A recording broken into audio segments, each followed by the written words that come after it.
Detroit, 1988. The city that once roared with the sound of V8 engines was now quiet, a wounded giant limping through the ruins of its own glory. Factories that had once forged dreams were rusting under layers of dust.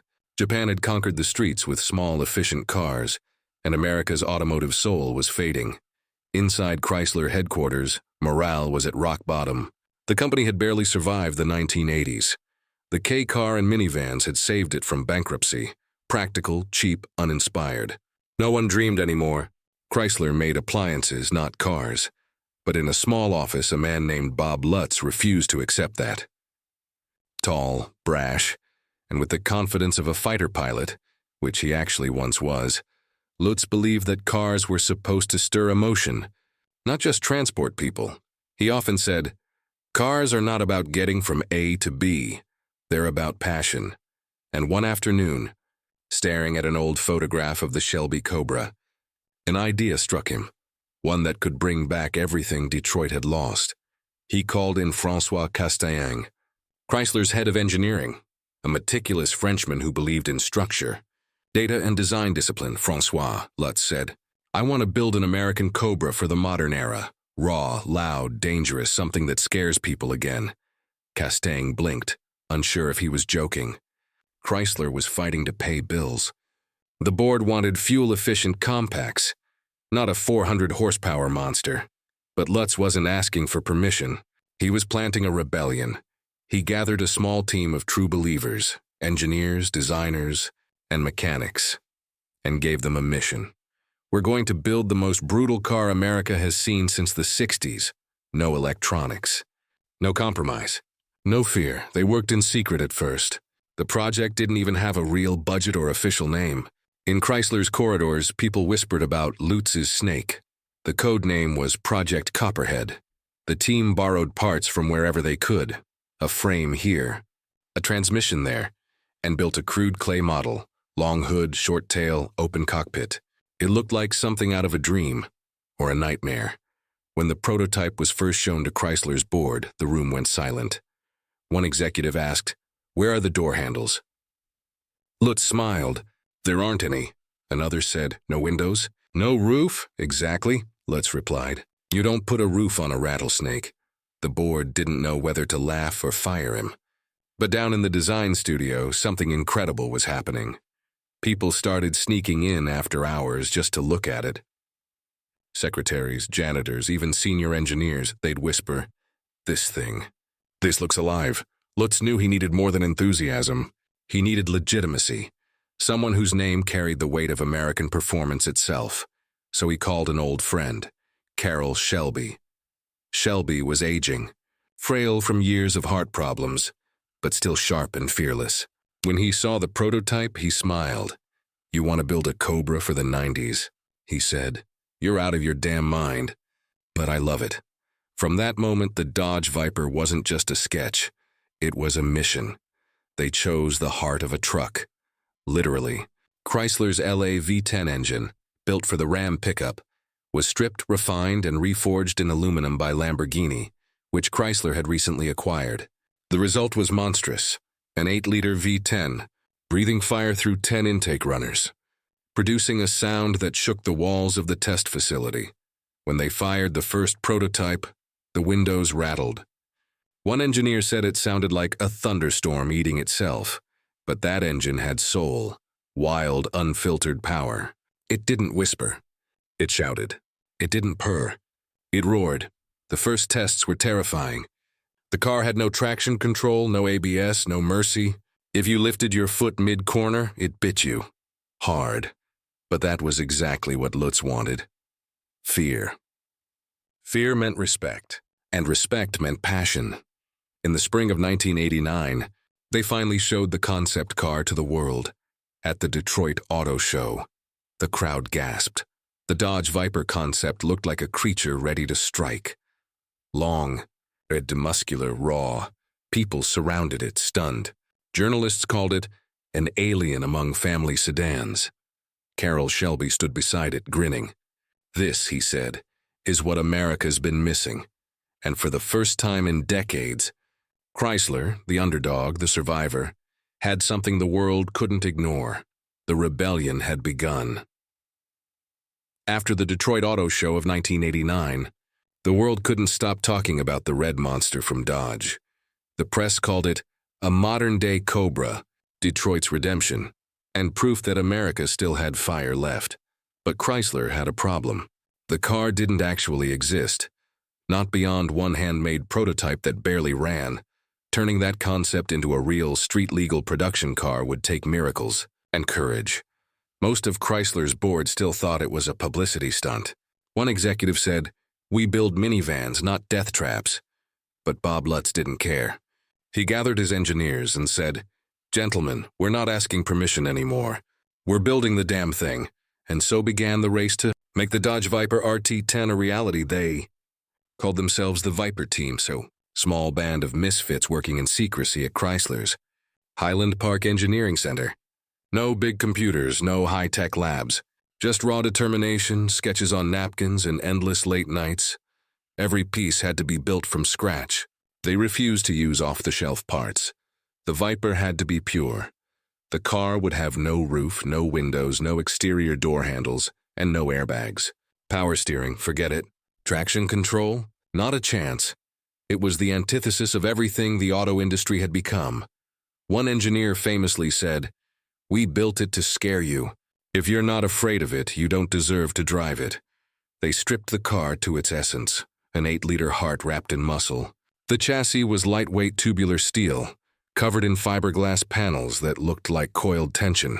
Underneath, a 6-speed manual transmission sent 400 horsepower straight to the rear wheels.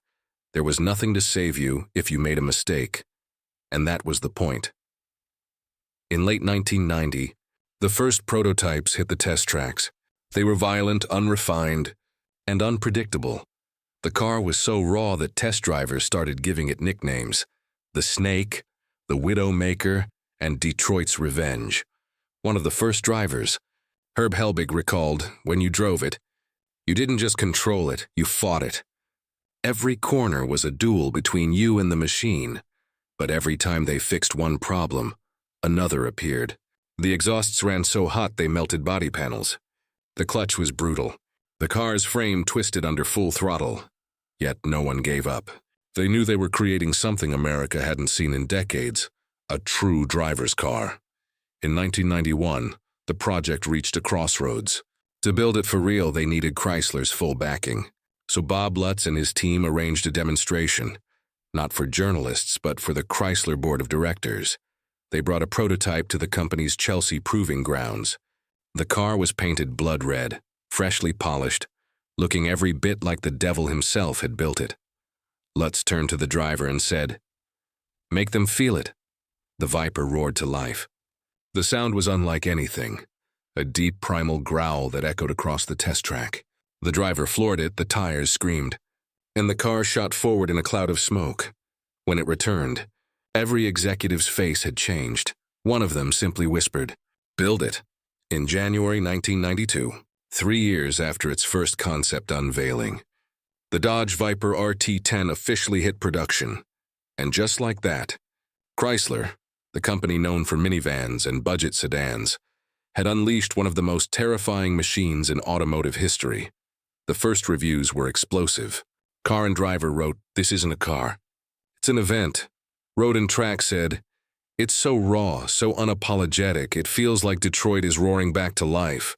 No roof, no traction control, no mercy." It weighed over 1,500 kilograms and still sprinted to 60 mph in just over 4 seconds.